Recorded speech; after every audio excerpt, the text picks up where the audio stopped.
So boom, welcome back people to another episode of Life, Death and Everything in Between. I'm your host Tristan and alongside me is Davina once again.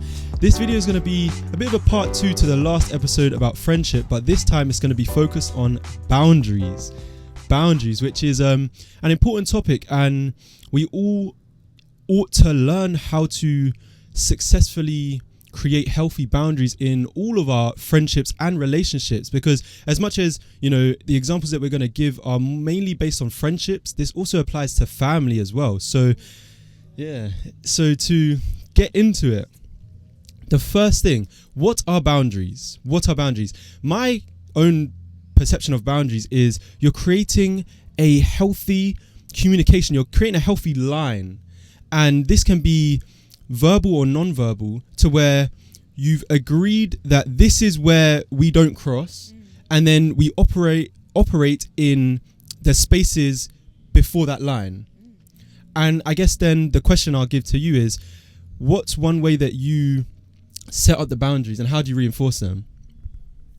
So yeah, that's really good. I like that definition of boundaries. I'd probably say it's the same thing. I like as well that you said spoken or unspoken, because for me, I feel like maybe 90% of my boundaries are formed unspoken. I'm not the type of person who's necessarily going to confront somebody or a situation and be like, don't do this to me because blah, blah, blah, and I'm not going to do this to you because of blah, blah, blah, blah. But I will act a certain way or hint at certain things. Just non-verbal communication, like you said. Yeah, I'm not going to try and redefine boundaries because I think that's a good definition. But in terms of how to set them, one thing I was talking to somebody about was making sure that you know the difference between kindness and niceness, and how there is a difference between being nice, quote unquote nice, and being kind. And if you are a quote unquote nice person, or you're too nice, you'll find that people step all over you and don't respect your boundaries. But if you prioritize being a kind person and embody kindness, you're less likely to have people infringe on your boundaries. And what was the difference then between kindness and niceness? So there's a really good YouTube video about this, actually. I'll tell you so you can link it to if anybody wants to go watch it. But I actually originally found the definition through an article that I read, which also, if we can find that, we can link it. And it's all about how niceness is more shallow. It's more shallow. It's more of a facade, and it's a dishonest behavior, actually, and it's almost a kind of deception. This was my own realization yesterday. But for example, say I'm being really nice. Let's say, for example, I'll take it back to school because it's just easy, because school's such a closed system. Say, for example, we're in school, we all need marker pens. You know when they hand out whiteboards to everybody around the class?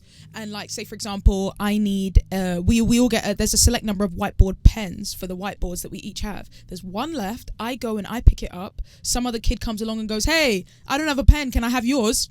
And you say, yeah. And you go, yeah, just to be nice. Yeah. Just to be nice. You don't want to give them that pen. You need the pen yourself. You don't want to give it to them, but you say, yeah, okay, just to be nice. You give them that pen, they go, oh, that was easy.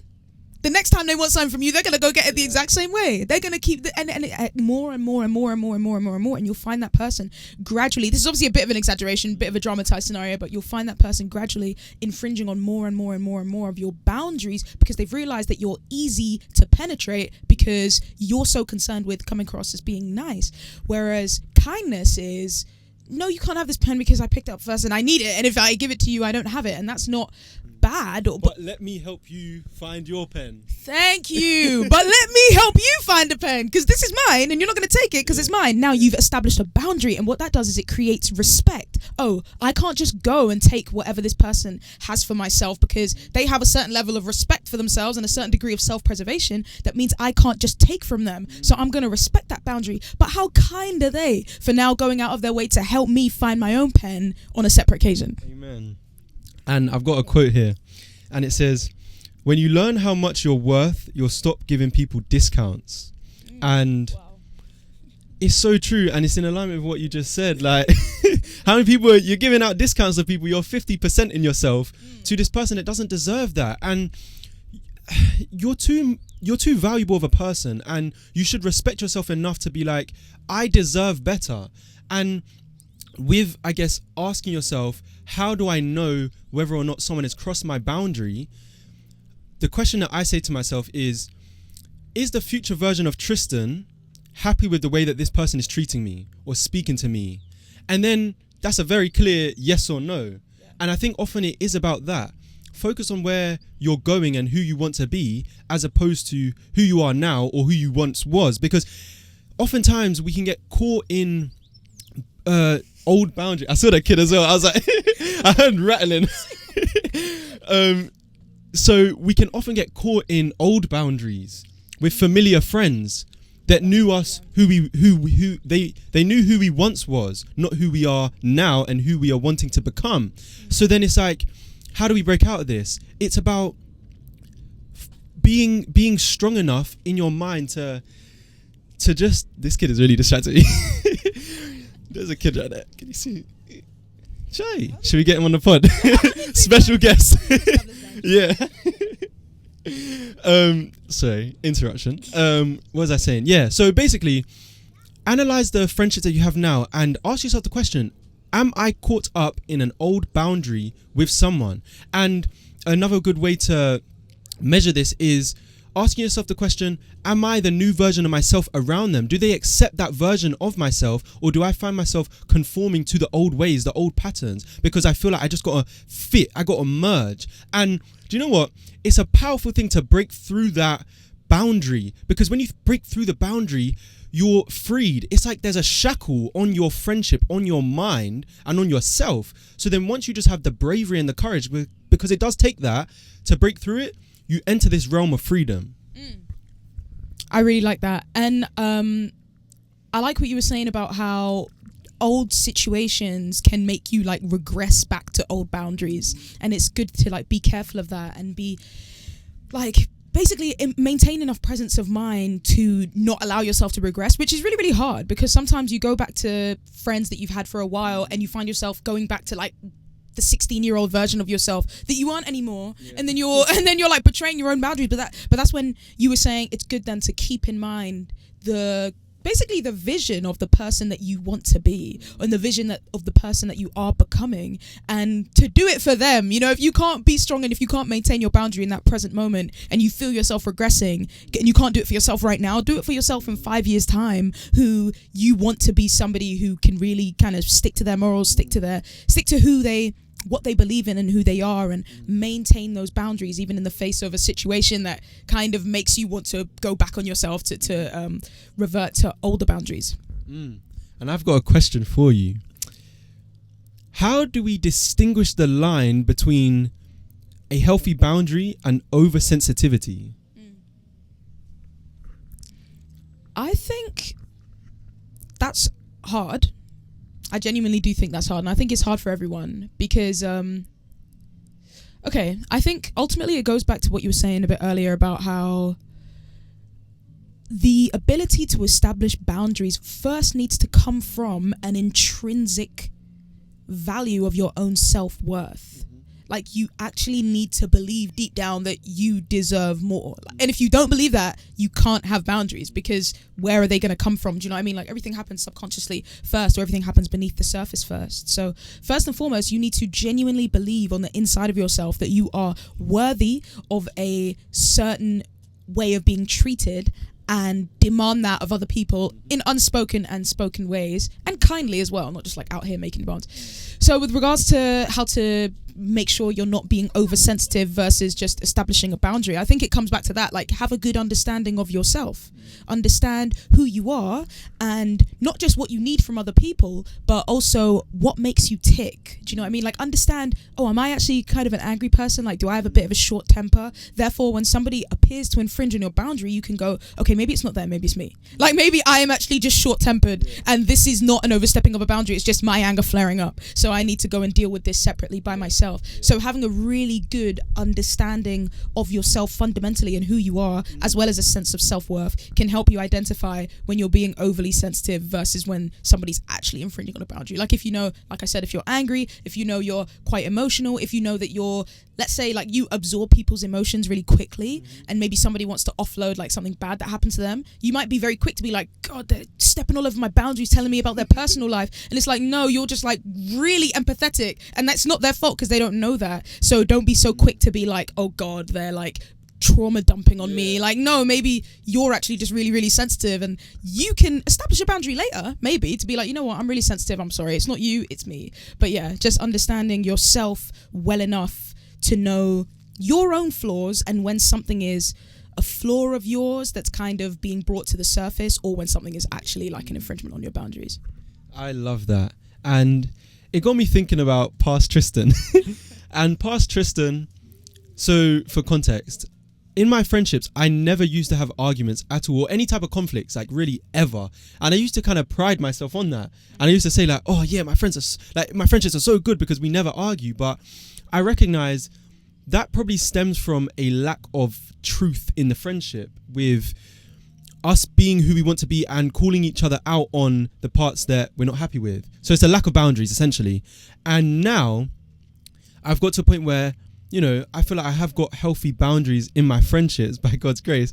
And I have recognized that I am a sensitive person. I definitely am a sensitive person. And I think the best way that I've dealt with it is, like you said, a self-awareness. Self-awareness is key, because no matter how right you might think you are, that doesn't mean that you're right.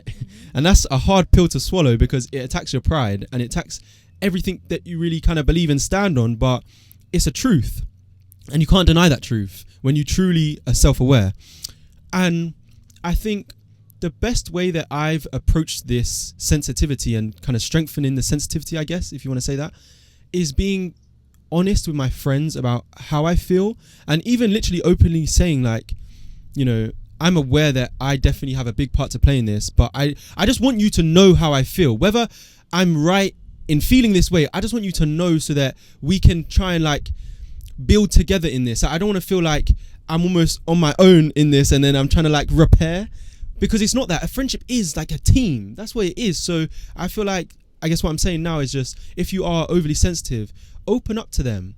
Open up and just say how you feel. That doesn't necessarily mean that you are entitled to make them change their actions because of how you feel, but it's good to get it out in the air. And oftentimes, like, you know, if they are your friends and they do love you and really want to help you, they will see the kind of the loops and the trap doors that you've fallen into, and can say something that could just strengthen your mind and build up again that sensitivity, to where you don't feel hurt, you just feel, you know, encouraged to learn and to not fall into that trap door again. That's really good. And it makes me want to talk about now, because we've been talking about establishing our own boundaries, but I want to talk a bit about respecting other people's boundaries as well. Because now you're saying about, you know, go to your friends and explain yourself, like, hey, this is how I am, and this means that I'm sometimes going to react this way, and don't worry, it's kind of me, but let's still have this boundary there because this is my nature. So on the flip side then, as a friend, then how do you make yourself respect those boundaries? Or how do you develop a healthy sense of respect for other people's boundaries?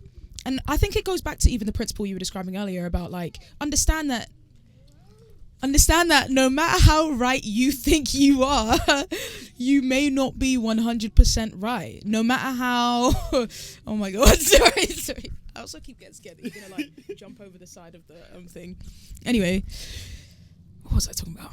Boundaries, respecting people's boundaries. No matter how right you think you are, you may not actually be right. No matter what kind of way of life you think is most effective, you may not have cracked the code. Like, there's a lot to learn in this life from different people, from different walks of life. Not everybody does life the same way you do. Not everybody lives from the same perspective that you live. So, first of all, I think it comes from humility, truly. You truly need to be humble enough to respect other people's boundaries, I think. Because otherwise, pride is what's going to make you step all over somebody and completely ignore the way that they feel about certain things. So to swallow your pride and be like, you know what, even if I don't fully understand why this matters so much to them, I'm going to humble myself enough to know that I don't know everything and I don't understand the effectiveness of every kind of approach to this existence. So I have the way I do things, they have the way that they do things, I have the way I navigate the world, they have the way that they navigate the world. In humility, I will just accept that maybe, even though I don't understand this, it still has a worth and value to it that even if I can't fathom, I should still respect. And so respect people's boundaries. And as you said, like, friends should be a team. And I do want to get into family as well. I'll let you start that one off. I'll let you start that one off because I feel like you have a okay. But yeah, respecting people's boundaries is very, very important, and it comes from a place of humility. I think humble yourself enough to respect other people's boundaries, because you don't know anything, and also you don't know what other people have been through. Like, I may not understand a boundary someone has. Maybe they've got some kind of trauma that I'm completely unaware of, and if I disrespect a boundary that seems silly to me, I'm now reawakening somebody else's trauma, or I'm like hurting somebody who's already been hurt so many times, and all they're asking for is this one little thing. And also understand that people shouldn't have to explain themselves to you. Like, if you have a boundary that I don't understand, you're not obligated necessarily to break it down for me exactly why I need to understand it. Like, yes, explaining is helpful, especially if you're friends. But when it comes to people that you don't know, you can still kind of be like, listen, I don't like it when this line is crossed. And I'm not going to tell you why, because maybe the history of why that line exists is so loaded or so heavy or so traumatic, I don't even want to revisit that. But all I ask of you is, don't cross the boundary, and please be humble enough to respect the fact that I don't want you to respect the boundary, even if you don't understand why I'm asking you to do that. Wow, that was powerful, and it's so important just to recognize that. And that's one thing that I often say to myself, like, with anyone, not just friends, like even strangers that, you know, might say something bad to me, or even, you know, a more lighter example, like when I'm driving and someone beeps at me, I'm like, he's probably just having a bad day right now. It's kind of just perspective, isn't it? And once you give perspective on a situation, it broadens the horizons of what is the reality. And the reality is, like, you don't know the reality, and and anything could be the reality. So you might as well look at it on the good side of the coin, if you will. And yeah, it's just important to be aware of that. And again, I think what you said about it's an unspoken thing, it doesn't necessarily have to be where they are stating, oh, you know, this is why. And to a certain degree, you should be aware enough in your friendships to hopefully notice it before they get to the point where they're like, Tristan, don't do this, or this has crossed my boundary. Like, you should be aware enough of their body language and, you know, the energy in the room to be like, oh, something's flagging up. Like, it's like your computer system, like on your radar, there's something beeping. You don't know what's beeping, but something's beeping. When you notice something is beeping, take a step back, maybe take a deep breath and be like, what's happening? Like, go in your mind, like, go be acutely sensitive to your radar. So yeah, you want to get into families? Yeah. Okay, I'll start it off. One thing that I've noticed with families is that you've got to have a lot of patience. And, you know, if my family are listening, you're probably saying the same exact thing with me. So I'm not saying it's one-sided here. But, you know, it's again that familiarity thing. Yeah. Because they've known you your whole life, it's harder to be the person that you want to be, not be the person that they know you to be. Yeah. So it's, I think, most important with your family, because you're around them the most, to just repeatedly have patience, but also reinstate that boundary. And you're going to have to reinstate that boundary again and again and again. And, you know, they might never learn the boundary, but, you know, have more patience with them, because I guess it's the love that you have for them because they're your family. Yeah, I think true. It's like, yeah, just what you're saying about familiarity, like, it's that thing of when we were saying earlier, be careful not to regress into an older, like, version of yourself and previous boundaries just because you're with older people. Like, with your family, that's probably the most true, because they've known you since birth. Like, they've got versions of you in their mind that are 8 years old, like through to 16 and then up to your 20s, like we're in now. Like, it's like they have so many versions of you to refer back to. You have to be constantly, like, updating yourself. Like, you need to be updating their view of you in their eyes, like, constantly, by establishing boundaries all the time. Because it's like, you grow older, you want to move on, you're doing something different. They're remembering the 16-year-old version of you who hated the thing that you're doing now, and it's like, no, I love this thing. And it's like, well, you hated it when you were 16, and it's like, well, I'm not 16 anymore. Do you know what I mean? Or you used to love doing this, so let's go do this now. And it's like, well, I don't do that anymore. And it's like, okay, but when you were 18, you loved to do that, so why not? And it's like, you have to keep re-establishing yourself. It's almost like you have to keep proving yourself time and time and time again. Like, I'm not that anymore, I'm this. And it's over and over and over and over and over. And another thing is, because funnily enough, like, well, obviously if you live with your family, you see them quite often, but because of the way that life is, often we spend a lot of time away from people. Like, I'm at uni right now. I spend quite a lot of time away from my family in a physical sense until, you know, I go and see them at church, whatever, or catch up over the phone, which means that also, like, they're left with a perception of me that existed in 2020 when I left to go move to uni for the first time, and now it's 3 years later, and I come back home and it's like, where's the Davina that was here 3 years ago? Well, she's gone. And now I have to establish new boundaries to fit this new person who's now walking back into their lives from 3 years ago, because now we've had time apart. But like you said, that love is still there. So the most important thing is, and I would agree, patience, like to just have patience with your family. And likewise, because they're gonna have to have patience with me. I mean, I imagine also it's probably quite annoying to have somebody constantly updating themselves all the time and be having to like be weary and aware and generate respect for all of these new boundaries that are constantly rolling in, especially if you're anything like, I feel like both of us are a bit like this, like a bit hooked on self-improvement. So you're kind of always changing anyway, and it's like, you know, I'm a different person today. Like, I'm actually a different person today. Who you knew last week, who you knew yesterday, she's not here. So like, here's a new boundary for you. And it's like, they have to, like we were talking about respect earlier, it's hard to respect people's boundaries as well. So give grace to people, like allow them, not allow them, but sometimes people are going to overstep, or they're going to forget, or they're not aware. So you just kind of have to give grace to people, allow them to make mistakes, allow them to step on certain boundaries, but always re-establish them where you can. But yeah, family is just like a completely different ball game. Like, it's just completely different. And parents, I think, are another thing entirely, because obviously they raised you, and I can't even imagine what it's like to raise somebody a certain way and then watch them grow into a completely different person without you. I mean, that's hard. In fact, sometimes I don't let boundaries with my mum slide, but it's like, you know what, like you birthed me, like you actually birthed me, like I will regress a couple of things for you, like we can compromise, you know what I mean, you gave me life, so like it's fine. But yeah, a completely different ball game with family, I think.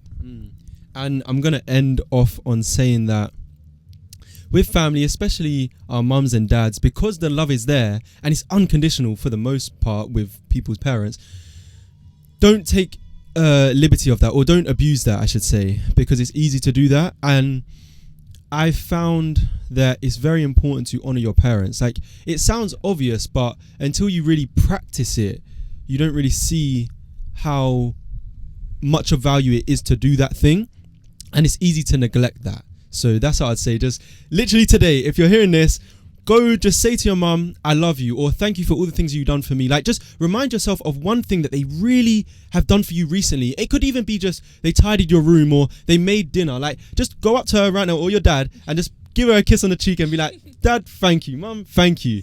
And just like share the love, because it's easy to, like I said, just, you know, take it for granted. So yeah. Okay, yeah, go on. Sorry, just want to say this because I can already hear someone in my head just being like, I can imagine someone watching and being like, well, does that mean you don't establish boundaries with your parents? No, I think it's still important to have healthy boundaries. Like, some people's parents take the mick, like, let's be honest. Not everybody is blessed with a good set of parents, or parents that are respectful or whatever, and that's your own, and you know the situation better than anybody else. But healthy boundaries are good. Even with parents, it's still good to establish healthy boundaries, especially if you hold views or you live a certain lifestyle that is maybe, let's say, in conflict with the lifestyle they live. Like, if you would allow me to use the example of yourself, you know, now being Christian and going to church all the time, but your parents aren't in the faith. So it's like you're going to have new boundaries that aren't okay for them to cross, because they're anchored to something quite deep about yourself, like a fundamental shift has taken place. You found God in your life. Amen. Therefore, amen, exactly, amen. Therefore, to have them infringe upon a boundary that is also now kind of stepping on your relationship with God that's a boundary that needs to be respected and maintained. It's not one that you would allow to regress just because they're your parents. So, you know, there's checks and balances, but ultimately healthy boundaries are good. Give grace to your parents because they raised you, they gave birth to you, and on all the rest of it. But if there is something that is deeply anchored, something that's tied to something greater like God or something like that, then do not compromise those boundaries. Yeah. And to lastly say, okay, let me think of a quote that is not as harsh as what I'm about to say. There's a Bible verse that's in my head, but let me try and say it in a different way. So, okay, just don't give what is valuable to people that don't value it, because that is the best way to get hurt, and it's the quickest way to get hurt. So using, my parents as the example, God is my pearl. God is the center of my life. They don't believe in God, so even if they try and respect my belief, oftentimes they can unknowingly trod on God to me. So I don't give them that opportunity by not always speaking about God to them. Like, if it comes up naturally, then cool. But whereas when I first came to faith, I was like, oh my God, like all these things that I'm learning, like constantly trying to speak to them about God, and it just weren't reciprocating the energy that I was giving for God. So I was getting hurt a lot. So gotta protect yourself. So yeah, people, thank you for listening. It was another great episode. Thank you for hopping on, Davina. And yeah, I preach on TikTok every Sunday, every Wednesday, 9:30 p.m. GMT. So make sure you're tuned in for that. I'll leave a link to all my stuff in the description. Thank you for listening. Stay blessed, stay thankful, and peace.